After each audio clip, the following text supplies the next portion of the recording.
Hi, everybody. I'm Brian Kilmeade. This is Tucker Carlson Tonight. Tucker will be with you in about 5 minutes, but we do have some breaking news we want to share with you. Of course, today was dominated by many stories, one of which was the bipartisan budget bill for border security. And the big number is that the president was not happy with was $1.375 billion to build a border barrier. He could do whatever he wanted with it, which shows an advantage. But the question was, would the president add something with that? Would he declare a national emergency? I just got off the phone with Mick Mulvaney, Chief of Staff, and the answer is a resounding yes. And for the first time, you're going to hear exactly how much it is and where the money's coming from. It's going to be about $8 billion.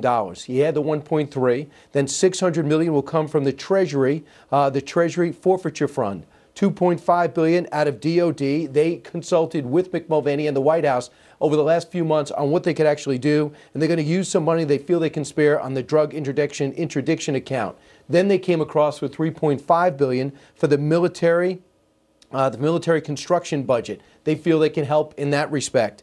And then, of course, they have additional money. It all adds up to $8 billion. So the 1.375, not enough for the president. He wanted 5.7. He walks away at the end of the day with $8 billion. And, of course, the Democrats and some Republicans are upset about that. Now, let's go to Capitol Hill. Now, earlier today, we understand, David Spun, that the Senate voted with 83 yeses to pass this bipartisan bill. What could you tell us about the House tonight?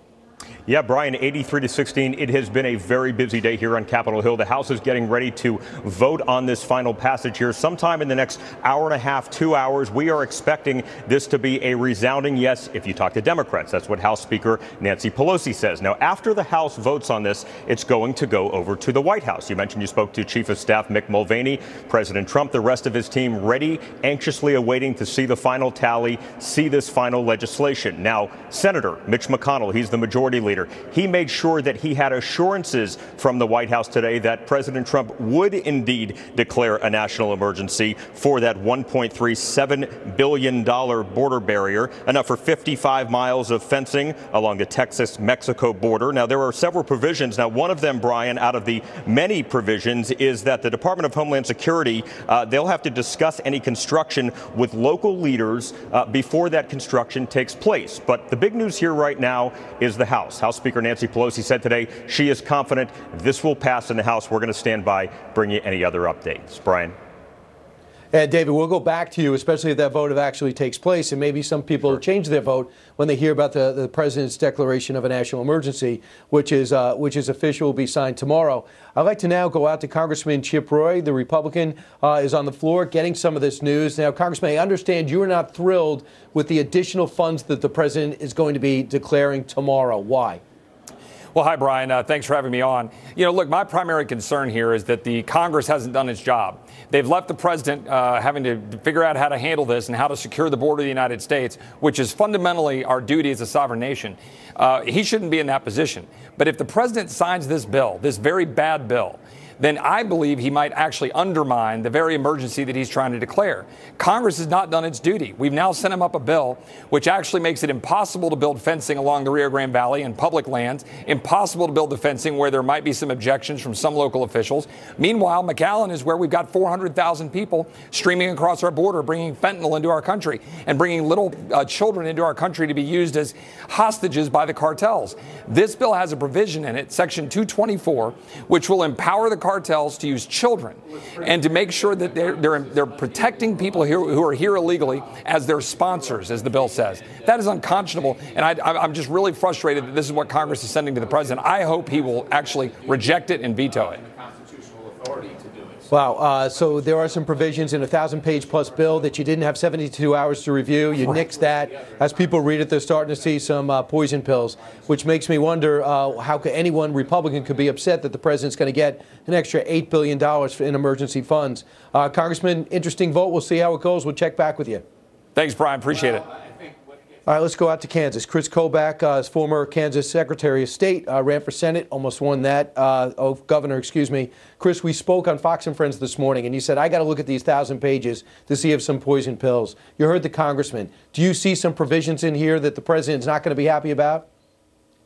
Yes, I do. I agree with Congressman Roy completely. Section 224 is a de facto amnesty. Anybody who can claim to be a potential sponsor of an unaccompanied alien minor. And we've got about 223,000 such individuals who've been let into this country. A potential sponsor can be a distant relative.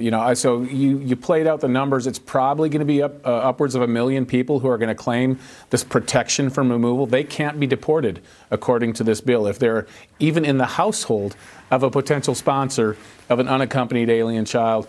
It's a disastrous provision. There's also a provision that says the president can't impose any border fees on crossings. That's one way he was going to make Mexico pay for the wall, is impose a fee on people coming in from Mexico. Well, the bill doesn't allow him to do that. So I blame the Republican negotiators for putting him in this really bad position. He needs the $1.3 million to build the wall, but he's got these poison pills attached to it, and they really shouldn't have put the president in this position.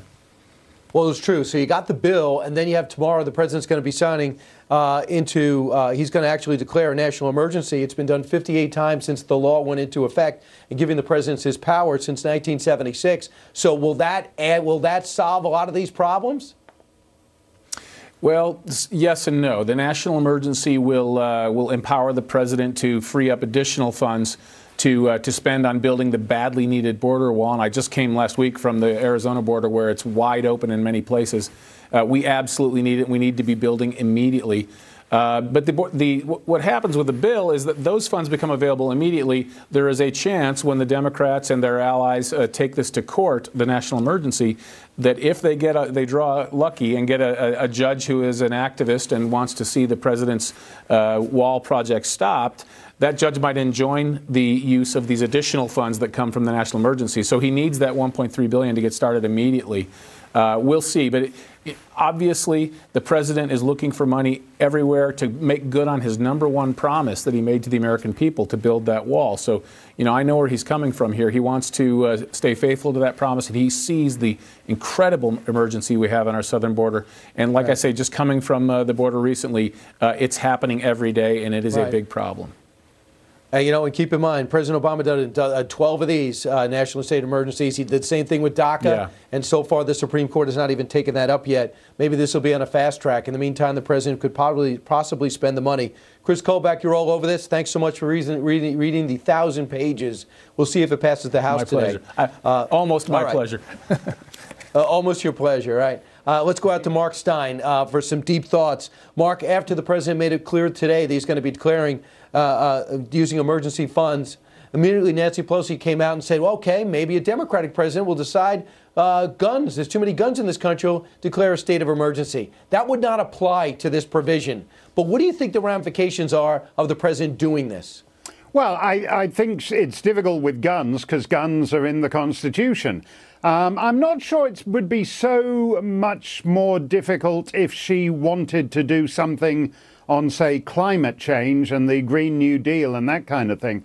So I do share the concerns of people about having to actually police one's national frontier through an emergency measure. And I think actually, just to go back to what Kris Kobach was saying, Brian, I think we all know the first judge the Democrats lay this in front of, whichever rinky-dink district court judge in the Ninth Circuit they decide to give the gift of this emergency, national emergency to, he is going to order a stay on it. And then we get to the stuff that's in the bill, this hideous bill, where it actually gives a veto to municipalities as to whether any border wall can be constructed. There are a lot of huge problems here, and most of them arise because the Republicans, when they control Congress, didn't get this done in the first 2 years. Right. It is strange. They only gave him 1.6, and they only offered him that even in the second year when Paul Ryan was in charge. And we're splitting the screen, Mark, for a very good reason. I know you like usually your face on the whole screen, but we're doing it for a very good reason. We're watching the vote and the speeches come out of the House. Normally the House would vote first, but because of the funeral today, they asked for the Senate to go first. In the big picture, the president sits there and negotiates in a bipartisan way. Many people feel as though the Democrats got more than the Republicans. Fine. But this $8 billion should keep many conservatives happy, knowing that the president continues to fight and trying to fulfill a promise. Would you buy that? Well, I think we need some clarity on what the bill actually says, because some of this stuff about, again, the language that Chip Roy was talking about, potential sponsors, that appears to incentivize human trafficking. I don't know why the Democrats are in favor of that, but the Republicans certainly shouldn't be. All right, Mark, thanks so much. Again, Thanks Nick a lot, Mulvaney Brian. just called us. You got it. $600 million will come from Treasury, $2.5 billion from DOD drug interdiction, $3.5 for military construction budget, and that'll get you to about $8 billion. That'll build a lot of wall and bring a lot of security.